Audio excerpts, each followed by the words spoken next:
Hello दोस्तों, welcome to तोशिब tutorials. I am professor Nazneen Syed. तो आज हम डिस्कस करने जा रहे हैं वाटर रिसोर्स इंजीनियरिंग का introduction.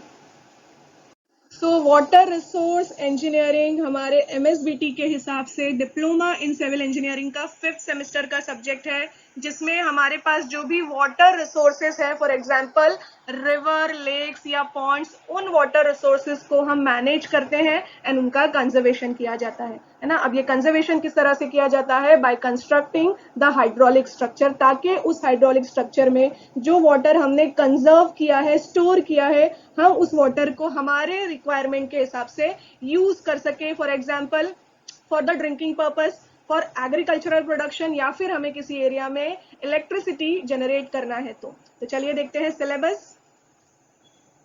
So we have water resource engineering, course code is 315314। Marking scheme देख लेते हैं। यूनिट टेस्ट 1 and 2 का एवरेज इज 30 मार्क्स। जो आपका एंड सेमेस्टर एग्जाम होता है वो है 70 मार्क्स। इन दोनों का टोटल करेंगे तो टोटल इज 100 मार्क्स, एंड जो आपको मिनिमम स्कोर करना है पासिंग के लिए, this will be 40 marks, and this 50 is for आपका टर्म वर्क, जिसमें से minimum is 20, and this 25 is for internal practical exam, और जिसका मिनिमम है 10 मार्क्स। तो the total marks for water resource engineering is 175 marks. So we have WRE, water resource engineering, 5th semester as per MSBT K scheme. So this is our hydraulic structure जो हमने construct किया है across the river as a barrier। हमने यहाँ पर पानी store करके रखा है। Now this hydraulic structure, इसको कहा जाता है डैम, और ये वाला पोर्शन जहाँ पर हमने वाटर को स्टोर किया है उसको कहा जाता है reservoir. Okay, so this is reservoir. So now let's start with chapter number 1, that is unit 1, introduction to irrigation and hydrology. The weightage of the chapter is 12 marks. सबसे पहले व्हाट इज इरिगेशन? इरिगेशन होता क्या है? इसका मतलब है artificial तरीके से जो हम वाटर सप्लाई करते हैं क्रॉप्स को ग्रो करने के लिए उस एरिया में जिस एरिया में रेनफॉल इज नॉट सफिशिएंट। अब रेनफॉल सफिशिएंट ना होने की वजह से क्रॉप्स का वाटर रिक्वायरमेंट फुलफिल नहीं होता है, तो उसके लिए हम लोग क्या करते हैं? इरिगेशन सिस्टम डिजाइन करते हैं। अब क्रॉप्स का वाटर रिक्वायरमेंट हमें क्यों फुलफिल करना है? क्योंकि उन क्रॉप्स का हम फुल फ्लेज नरिशमेंट कर सके। यस, अब फुल फ्लेज नरिशमेंट क्यों करना है इन क्रॉप्स का? क्योंकि इन क्रॉप से हम मैक्सिमम प्रोडक्टिविटी एंड आउटपुट हासिल कर सके। अब क्रॉप से मैक्सिमम प्रोडक्टिविटी या आउटपुट हमें क्यों हासिल करना है? क्योंकि हमें मालूम है कि इंडिया का एक लार्ज पॉपुलेशन का economic development is only dependent on agricultural production. जितना ज्यादा एग्रीकल्चरल प्रोडक्शन होगा उतना ही ज्यादा उनका इकोनॉमिक डेवलपमेंट होगा। तो एग्रीकल्चरल प्रोडक्शन के लिए फार्मर्स क्या करते हैं? क्रॉप्स को ग्रो करते हैं। तो क्रॉप्स को ग्रो करने के लिए जो सबसे बेसिक रिक्वायरमेंट है, सबसे बेसिक एलिमेंट है, वाटर है। तो किसी भी एरिया में अगर रेनफॉल का क्वांटिटी इज नॉट सफिशिएंट तो उस एरिया में हम लोग क्या करते हैं? इरिगेशन सिस्टम डिजाइन करते हैं। So irrigation system in the form of hydraulic structure. So we have the hydraulic structure. अब इन हाइड्रोलिक स्ट्रक्चर का नाम क्या है? किस तरह से हम इसमें वाटर को कंजर्व करते हैं, डाइवर्ट करते हैं, कन्वे करते हैं हमारे क्रॉप की फील्ड पे, वो हम लोग इस सब्जेक्ट में पढ़ने वाले हैं। Now the second part of the chapter is hydrology. अब हाइड्रोलॉजी का मतलब होता है वाटर का movement on the surface of the earth. तो वो मूवमेंट के लिए कुछ इंपॉर्टेंट टर्म्स है इस टॉपिक में, वो हम लोग पढ़ेंगे। सबसे पहले प्रेसिपिटेशन, उसके बाद run of, evaporation and transpiration. In terms का मतलब क्या है, क्यों जरूरी है इन टर्म्स को पढ़ना, वो हम डिस्कस करेंगे इन दिस चैप्टर।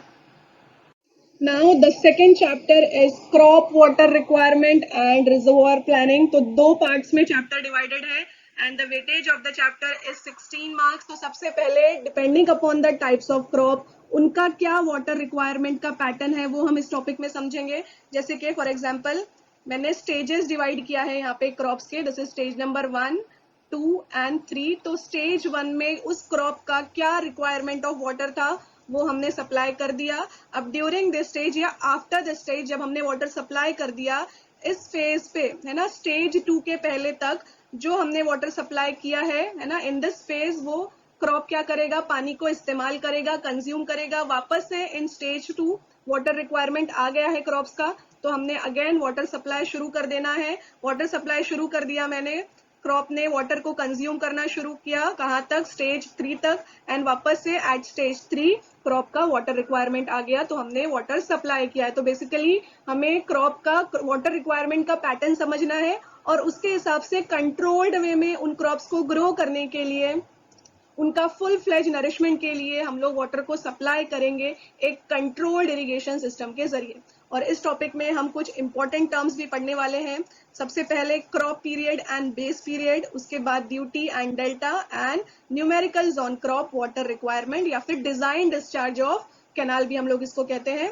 तो सबसे पहले हम लोग देखते हैं व्हाट इज क्रॉप पीरियड। अब इसका मतलब होता है, क्रॉप पीरियड हम लोग डेज में कंसिडर करते हैं, and it is the number of days that crops takes from the time of its sowing to the time of its harvesting. तो total number of days crops को कितना लग रहा है, कब से लेकर कब तक, जब हमने क्रॉप को सो किया है, बोया है जमीन में उसकी बीज को, तब से लेके जब फाइनली उस क्रॉप को फ्रूट की शक्ल में या वेजिटेबल की शक्ल में हम लोग हार्वेस्ट कर पा रहे हैं। तो फॉर एग्जांपल है ना, इन दिस फेज हमने क्रॉप्स को सो किया है, तो यहाँ से हमारा क्रॉप पीरियड का जो ड्यूरेशन है वो शुरू हो जाएगा। और कब तक वो ड्यूरेशन हम लोग कंसिडर करेंगे, जब हमने फाइनली उस क्रॉप को हार्वेस्ट किया है, again in the form of fruit या वेजिटेबल। तो this total duration from the time of its sowing to the time of its harvesting will be crop period.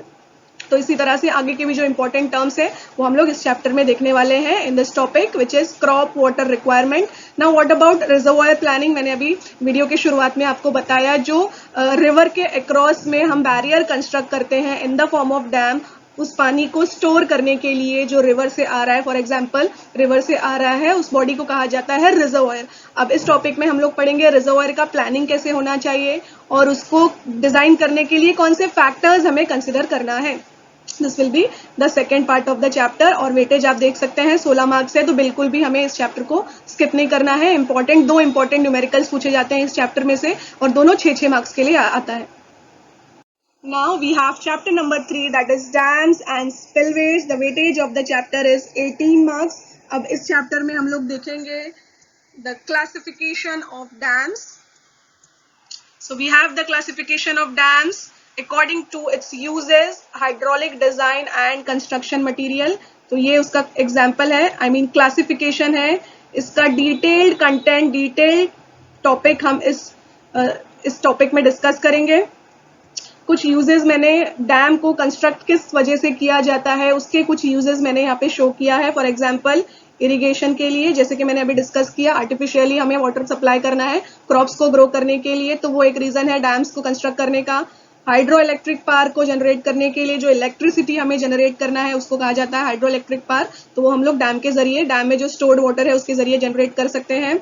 Water supply जो drinking purpose के लिए है। Flood mitigation in any area, flood को control करने के लिए, जो बाढ़ आती है उसको कंट्रोल करने के लिए पानी को हम लोग स्टोर कर देते हैं डैम में। रिक्रिएशनल जोन एंड अदर्स, तो इस तरह से कुछ यूसेज हैं डैम्स के, वो हम लोग इस टॉपिक में पढ़ेंगे। So now the next part of the chapter is spillways. अब इसका मतलब क्या होता है, एक हम स्ट्रक्चर कंस्ट्रक्ट करते हैं, it is built next to a dam to safely release excess flood water from a reservoir to prevent damage. तो डैम का जो हमारा एक पार्ट है रिजर्वॉयर, जहां पर हम वाटर को स्टोर करते हैं और उस रिजर्वॉयर में जब एक्सेस फ्लड वाटर हो जाता है, बहुत ज्यादा एक्सेस अमाउंट में वाटर जमा होने लगता है और उसका ओवरफ्लो होता है, तो उस वाटर को रिलीज करने के लिए, बेसिकली सेफली रिलीज करने के लिए डैम के बाजू में हम लोग एक स्ट्रक्चर कंस्ट्रक्ट करते हैं जिसको कहा जाता है स्पिलवे। तो स्पिलवे क्या होता है, उसके टाइप्स क्या है, कंपोनेंट्स क्या है, वो हम लोग इस चैप्टर में स्टडी करने वाले हैं। So now the next chapter, chapter number 4 is minor and micro irrigation. The weightage of the chapter is 10 marks. तो सबसे पहले देखते हैं what is minor irrigation. तो माइनर इरिगेशन का मतलब ये है कि स्मॉल स्केल के पे हमने जो इरिगेशन सिस्टम डिजाइन किया है ताकि हम एक स्मॉल एरिया को सर्व कर सके, वाटर सप्लाई कर सके, उसको कहा जाता है minor irrigation. And what about micro irrigation, बहुत ही ज्यादा वाटर सेविंग टेक्निक का इस्तेमाल करके हम डायरेक्टली वाटर सप्लाई करते हैं क्रॉप्स को ग्रो करने के लिए उनके रूट्स पे, उसको कहा जाता है micro irrigation, and we have the example of this micro irrigation. This is drip irrigation, this is sprinkler irrigation, and दूसरा टाइप है ड्रिप इरिगेशन, जिसकी मदद से हम लोग डायरेक्टली प्लांट के रूट्स पे वाटर सप्लाई करते हैं, काफी अमाउंट ऑफ वाटर हम लोग सेव कर सकते हैं. एंड माइनर इरिगेशन का एग्जांपल है, दिस इज बंदारा इरिगेशन. अब बंदारा इरिगेशन क्या होता है, हमने हमारी वाटर स्ट्रीम से एक डाइवर्जन वेयर कंस्ट्रक्ट किया है और इस डाइवर्जन वेयर को हमने डाइवर्ट किया है, इसके पानी को हमने डाइवर्ट किया है हमारी कैनाल पे, और उस कैनाल का पानी हम हमारी फील्ड पर यूज करते हैं जिस पर हमें क्रॉप्स को ग्रो करना है. So now we have chapter number 5, that is diversion headworks and canals. तो जो हमारा बड़ा हाइड्रोलिक स्ट्रक्चर है डैम्स, उसके साथ हम कुछ उसका पानी डाइवर्ट करने के लिए हमारी फील्ड पे हमारे रिक्वायरमेंट के लिए हम छोटे छोटे स्ट्रक्चर्स को कंस्ट्रक्ट करते हैं, उनको कहा जाता है डाइवर्जन हेडवर्क्स एंड कैनाल्स. तो इस टॉपिक में हम लोग उन डाइवर्जन हेडवर्क्स के बारे में स्टडी करेंगे, उसका मतलब क्या है, डेफिनेशन क्या है, फंक्शन क्या है, कंपोनेंट्स क्या है, ड्राइंग क्या है, डिजाइन क्या है, वो इस टॉपिक में पढ़ने वाले हैं. The weightage of the chapter is 14 marks and also there is one topic which is cross drainage work. So we have this image of cross drainage work. अब इसका मतलब क्या है, किस तरह से इसको डिजाइन करना है, कौन से फैक्टर्स हमें कंसिडर करना है और इसके कंपोनेंट्स क्या है, वो इस चैप्टर में हम लोग पढ़ेंगे. तो दोस्तों, इस सब्जेक्ट का अगर आपको डिटेल्ड कंटेंट चाहिए तो जल्द ही तोशिब ट्यूटोरियल ऐप डाउनलोड कीजिए and water resource engineering subject के लिए एनरोल कीजिए. Thank you.